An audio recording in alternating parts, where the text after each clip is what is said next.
Episode की शुरुआत में दिखाते हैं कि नाइस यांग फैंग को बता देती है कि उसका एम्बिशन है कि वो फैंग को हराएगी। ये सुनकर वो कहता है तो तुम अब क्या करोगी? अब ये मत कहना कि तुम्हारा एंगेजमेंट तब तक कैंसिल नहीं होगा जब तक तुम अपने फियांसे को हरा नहीं देती हो। ये सुनकर वो शॉक्ड हो जाती है और उससे पूछती है कि तुम्हें कैसे पता चला? ये देखकर वो हंसते हुए कहता है इसका मतलब मैंने बिल्कुल सही गेस किया। वो बताती है कि पिछले 100 साल से किसी भी मार्शल आर्ट्स की फैमिली के बेटी का एंगेजमेंट वो लोग उसके जन्म के टाइम पर ही डिसाइड कर देते हैं। कभी कभी तो वो लोग उसके जन्म से पहले ही डिसाइड कर देते हैं, इसलिए मैं इसे रजिस्टर नहीं कर सकती हूँ। फैंग पूछता है क्या तुम अपनी फियांसी को पसंद करती हो? वो कहती है नहीं, वो बस मेरा दोस्त है। फैंग कहता है अगर तुम उससे प्यार करती ही नहीं हो तो तुम्हें बस अपने मैरिज को रिजेक्ट कर देना चाहिए। वो कहती है ऐसा नहीं हो सकता है, मैं अपने फादर के साथ एक प्रॉमिस कर चुकी हूँ कि अगर मैं हाई स्कूल से ग्रेजुएट होने से पहले अपने फियांसी को हरा देती हूँ तब जाकर मेरा मैरिज कैंसिल होगा, इसलिए मुझे और ज्यादा स्ट्रॉन्ग बनना पड़ेगा। तभी फैंग उसके कंधों पर हाथ रखते हुए कहता है क्या बकवास है, मेरी बात सुनो। इस मैरिज को कैंसिल करने के लिए सिर्फ एक ही रीजन है कि तुम उससे प्यार नहीं करती हो। अगर तुम सिर्फ अपने मैरिज से भागते रहोगी तो कभी भी अपने मार्शल आर्ट्स में प्रोग्रेस नहीं कर पाओगी। जापानीज कॉमिक भी यही बोलता है कि सबसे ताकतवर पावर तभी ओरिजिनेट होता है जब तुम्हारा इरादा किसी को बचाने का हो। तुम अभी एमलेस हो, तुम आखिर कैसे स्ट्रॉन्ग बनोगी अगर तुम्हें यही नहीं पता हो कि आखिर तुम्हें सच में चाहिए क्या। वहीं पर बाहर में लिली और उनके मास्टर उनकी बातें सुन रहे होते हैं। तभी फैंग वहाँ से ये बोलते हुए जाता है कि जरूरी नहीं है कि अरेंज मैरिज से तुम्हारा भाग्य ही खराब होगा या तुम खुश नहीं रहोगी, लेकिन अगर तुम उससे प्यार करती ही नहीं हो तो शायद तुम दुखी रह सकती हो, इसलिए तुम्हें ये फिगर आउट करना पड़ेगा कि अगर तुम्हें सच में चाहिए क्या। ये बोलकर वो वहाँ से चला जाता है। फैंग की बातें सुनकर नाइस यांग बहुत ही ज्यादा प्रभावित हो जाती है। इसके बाद उनके क्लास को दिखाते हैं जहाँ पर मोया मॉनिटर से पूछती है कि तुम इतना ज्यादा सीरियस क्यों दिख रही हो। वो कहती है कि स्टूडेंट यूनियन की प्रेसिडेंट मुझसे कुछ काम में हेल्प मांगी थी और मैं सुबह से 2 बार उसके ऑफिस में जा चुकी हूँ, बट वो वहाँ पर थी ही नहीं। ये सुनकर स्वान का हालत बहुत ही ज्यादा खराब होने लगता है। ये देखकर फांजी पूछती है अब उसे क्या हो गया। यांग कहता है कि पिछली बार ये प्रेसिडेंट पर ट्राई करने गया था लेकिन वो उसे कहीं कभी नहीं छोड़ी थी, इसलिए उसका नाम सुनकर ही इसका ऐसा हालत होने लगता है। वहीं पर बेबे डिटेक्टिव बनकर बोल रही होती है कि ये थोड़ी सी अजीब है, वो कभी भी ऐसा नहीं करती है। तभी वहाँ पर लिंगिया बहुत ही गुस्से में उनके क्लास में आ जाती है और फैंग की तरफ बढ़ने लगती है। मॉनिटर उससे पूछने की कोशिश करती है कि आखिर मैटर क्या है, लेकिन वो बिना कुछ सुने फैंग के पास जाकर उसे खींचकर एक थप्पड़ लगा देती है। ये देखकर सभी लोग काफी ज्यादा शॉक्ड हो जाते हैं। वहीं पर वो उसका कॉलर पकड़कर बोल रही होती है कि आज मैं तुम्हें नहीं छोड़ूंगी। तभी मॉनिटर उसे शांत करती है। ये देखकर सभी स्टूडेंट्स आपस में बातें करने लगते हैं। वहीं पर बेबे उससे कहते कि हमें बिना कोई भी रीजन बताए हमारे क्लासमेट को पीटना मुझे ही नहीं लगता कि ये अप्रोप्रिएट है। मॉनिटर कहती है वो बिल्कुल ठीक ही बोल रही है, हमें बताइए कि आखिर हुआ क्या है। तभी वो एक लेटर निकालकर फैंग को देते हुए कहती है कि आज नाइस यांग मुझे उठाने नहीं आई थी, इसलिए मैं उठकर उसके डॉर्मेट्री में गई थी जहाँ से वो भाग चुकी थी और ये लेटर छोड़कर गई थी। फैंग लेटर पढ़ने की कोशिश करता है बट उसे जापानीज नहीं आती है, इसलिए मोया छीनकर पढ़ने लगती है जिसमें लिखा होता है कि मैं अपनी बेटी को लेकर जा रहा हूँ, अगर उससे मिलना चाहते हो तो लेटर में दिए गए एड्रेस पर पहुंच जाना। तभी लिंगिया रोते हुए फिर से उसका कॉलर पकड़कर बोलने लगती है आखिर तुमने उसके साथ क्या किया। फैंग कहता है ये थोड़ी सी लंबी कहानी है। ये बोलकर वो उन्हें सब कुछ बता देता है। ये सब सुनकर वो लोग कह रहे होते हैं कि ये थोड़ा सा अनबिलीवेबल है। वेवे कहती है कि मेरे हिसाब से सैटरडे को जब फैंग वहाँ से गया होगा तब नाइस यांग अपने फादर को कॉल की होगी जो उसे वापस लेकर चले गए होंगे। फांजी उससे पूछती है अब तुम क्या करोगे। फैंग लिंगिया से कहता है कि मुझे 1 वीक की छुट्टी चाहिए। वो चिल्लाते हुए कहती है अगर तुम 1 वीक के अंदर नाइस यांग को नहीं ढूंढ पाए तो तुम स्कूल से एक्सपेल कर दिए जाओगे। इसके बाद दिखाते हैं कि फैंग एयरपोर्ट पर पहुंच गया होता है और जापान जाते हुए सोच रहा होता है कि मैं छुट्टी लेकर अब्रोड जा रहा हूँ उस प्रॉब्लम को सॉल्व करने जो मुझसे रिलेटेड है भी नहीं। लेकिन फैंग उस बात को याद करता है जब उसका कटने ही वाला था लेकिन नाइस यांग उसे बचा ली थी। यही सोचकर वो उसका एहसान चुकाने के लिए उसका हेल्प करने जा रहा होता है और प्लेन में बैठे बैठे सोच रहा होता है कि अगर ये लेटर नाइस यांग के फादर छोड़कर गए हैं तो आखिर वो क्यों छोड़कर गए हैं। वो तो ऑलरेडी अपनी बेटी को जापान ले जा चुके हैं, कहीं ये किसी तरह का कोई ट्रैप तो नहीं है ना, कहीं वो लोग मुझे प्लेन में ही खत्म करना तो नहीं चाहते हैं ना। लेकिन वो अपना नेगेटिव सोच को बंद करके बोलता है कि आजकल का प्लेन काफी ज्यादा सेफ है इसलिए ये तो इम्पॉसिबल है। लेकिन तभी अचानक बिजली कड़कने लगती है।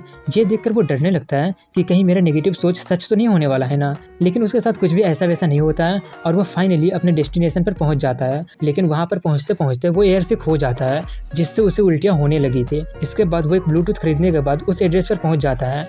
तभी वहां से एक लड़की निकलती है और उसे देखकर कहती है तुम शायद फैंकिन हो ना। फैंग कहता है कि हाँ, इस एनवलप का एड्रेस मुझे यहाँ पर लेकर आया है।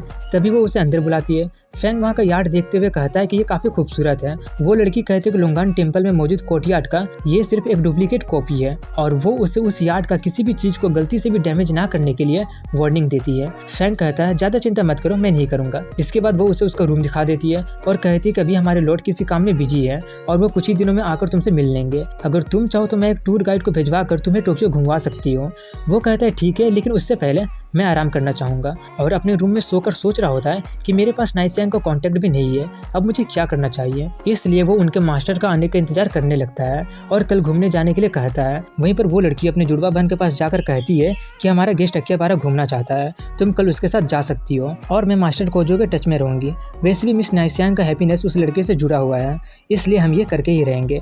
इसके बाद कल का सीन दिखाया जाता है जहाँ पर उसकी बहन फैंग को घुमाने लेकर चली गई होती है। वहाँ जाकर फैंग काफी ज्यादा एक्साइटेड होकर बोल रहा होता है कि ये तो सच में वर्ल्ड ऑफ कॉमिक्स है, मैं कई सारी जगहों पर घूमना चाहता हूँ, क्या तुम इस रीजन से फेमिलियर हो। ये सुनकर वो कुछ बोलती ही नहीं है। इसके बाद फैंग कई सारे स्टोर में जाकर कई सारे कॉमिक्स खरीद लेता है, लेकिन स्टाफ उससे रोकते हुए कहती है कि ये सब चीज़ें खरीदने के लिए तुम्हारी एज का एक सर्टेन लेवल पर होना चाहिए, इसलिए तुम्हें तुम्हारी एज प्रूव करना पड़ेगा। इसलिए वो अपना पासवर्ड दिखा देता है और वो सभी चीज़ें खरीद कर जाने लगता है और सोच रहा होता है कि अच्छा हुआ कि कुछ भी प्रॉब्लम नहीं हुआ।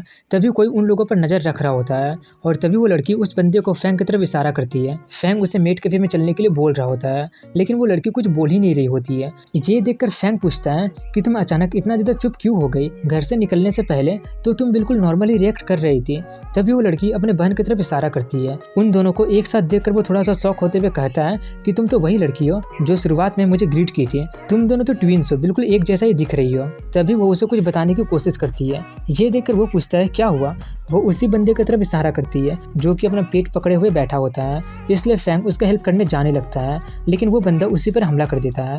फैंग उससे बचते हुए कहता है आखिर तुम्हें क्या चाहिए। वो बंदा चाकू निकालते हुए कहता है कि मेरे मास्टर तुमसे मिलना चाहते हैं, तुम्हें हमारे साथ आना होगा, नहीं तो मुझे तुम्हें चोट पहुंचाना पड़ेगा। ये देखकर फैंग कहता है नाटक अच्छा कर लेते हो। ये सुनकर वो कहता है लगता है कि तुम्हें सबक सिखाना ही पड़ेगा, लेकिन फैंग उसे पीट कर रख देता है और सोचता है क्या अभी इसने मास्टर बोला था। तभी वहाँ पर 3 गाड़ी आ जाती है और उसमें से कई सारे बंदे निकलकर कहते हैं कि इसने हमारे भाई को पीटा है, हम इसे नहीं छोड़ेंगे। और फैंग से कहता है कि अबे सुन, तुमने खुद ही अपना मुसीबत बुलवा लिया है, ये लास्ट वार्निंग है, चुपचाप हमारे साथ चलो नहीं तो बहुत ही पीटोगे। फैंग उस लड़की से कहता है कि मैं इन सभी लोगों को संभालता हूँ, तुम्हें यहाँ से भाग जाना चाहिए। लेकिन वो भागने के बजाय फैंग को ही इलेक्ट्रिक शॉक देकर बेहोश कर देती है।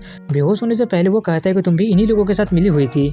ये बोलकर वो वहीं पर बेहोश हो जाता है और जब उसकी आंखें खुलती है तो वो एक घर में होता है जहाँ पर उसका हाथ पैर बंधा होता है। ये देखकर वो चिल्लाने लगता है कि मैं कहाँ पर हूँ। तभी एक मास्क पहने हुए बंदा कहता है तो फाइनली तुम उठ ही गई मिस्टर किन। फैंग पूछता है आखिर कौन हो तुम और तुमने मुझे किडनैप क्यों किया। मास्क वाला बंदा कहता है कि मेरे रूडनेस के लिए मुझे माफ कर देना, मेरा नाम जेंगजोंग कोजू है और मैं कोजू फैमिली का सबसे बड़ा बेटा हूँ और मैं ही नाइसैंग का फियांसे भी हूँ। ये सुनकर फैंग कहता है तो तुम ही नाइसैंग के फियांसे हो, तो क्या अब तुम मुझे मारना चाहते हो। जेंगजोंग कहते हैं कि तुम गलती कर रहे हो मिस्टर किन, मैं बस तुमसे कुछ सवाल पूछना चाहता हूँ और मैं तुम्हें मारूंगा या नहीं मारूंगा वो तुम्हारे जवाब पर डिपेंड करता है। फैंग चिल्लाते हुए कहते हैं कि जो चाहे पूछ लो, लेकिन मैं। ये बात वो पूरा करता ही कि तभी वो कहता है कि मैं ह्यूमन नेचर से पहले ही अवेयर हूँ, इसलिए तुमसे कुछ पूछने से पहले तुम्हें टॉर्चर किया जाएगा।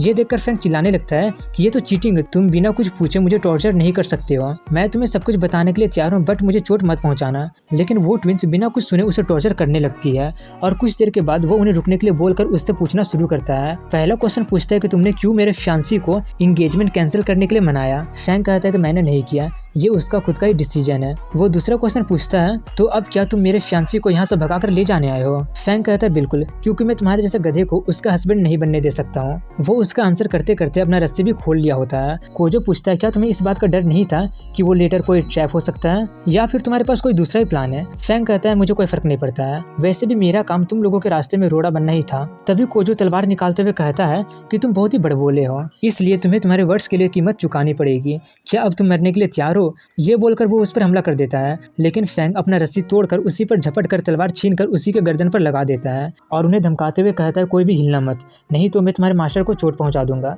लेकिन इससे उन लोगों को कोई भी फर्क नहीं पड़ता है। ये देखकर वो थोड़ा सा शॉक होता है और उनसे कहता है क्या तुम्हें डर नहीं लग रहा है कि मैं तुम्हारे मास्टर को चोट पहुंचा दूंगा। कोजो कहता है कि तुम उन्हें नहीं डरा सकते हो मिस्टर किन। फैंग पूछता है तुम्हारा मतलब क्या है। कोजो तलवार को अपने गर्दन पर से हटाते हुए कहता है कि इस स्वॉर्ड में कोई धार ही नहीं है, तुम इससे मुझे चोट पहुंचा ही नहीं सकते हो, तुम इससे मुझे चोट पहुंचा ही नहीं सकते हो।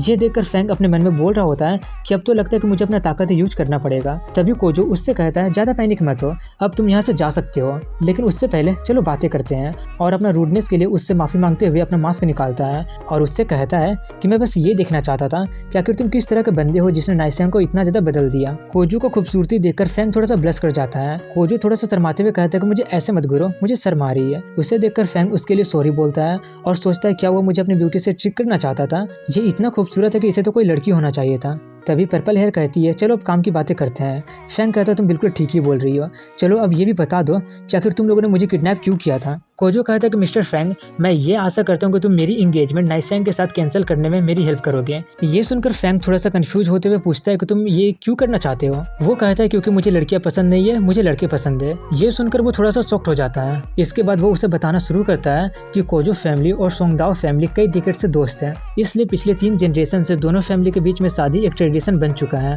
हम हमारे रिलेशनशिप को बहुत ही ज्यादा वैल्यू करते हैं। फैंग कहता है ये सच में बहुत ही लंबी कहानी है, बट क्या पहले किसी ने इसे रजिस्ट किया। वो बताता है कि ना बोलना बहुत ही ज्यादा मुश्किल है, क्योंकि हमारी फैमिली ने एक दूसरे के लिए इतना ज्यादा कंट्रीब्यूशन किया है कि हम ना बोल ही नहीं सकते हैं। जब हम छोटे थे तब हम दोनों एक साथ खेला करते थे और हमारे पेरेंट्स ऐसे ही उन बच्चों को मैरिज अरेंज कर देते हैं जो एक दूसरे को पसंद करते हैं, और तब से किसी ने भी इसका अगेंस्ट आवाज उठाया ही नहीं। इसलिए मेरे और नाइसैंग के लिए ये थोड़ा सा मुश्किल है। फैंग कहता है तुम लोगों को कम से कम ट्राई तो करना ही चाहिए था। क्या तुम कभी अपने पेरेंट्स के साथ फ्रेंडली डिस्कशन किए हो। वो कहता है नहीं। इसलिए फैंग कहता है मुझे किडनैप करने के बजाय तुम्हें अपने पेरेंट्स से बात करनी चाहिए थी। और यही बोलने के साथ इस एपिसोड की एंडिंग यहीं पर हो जाती है।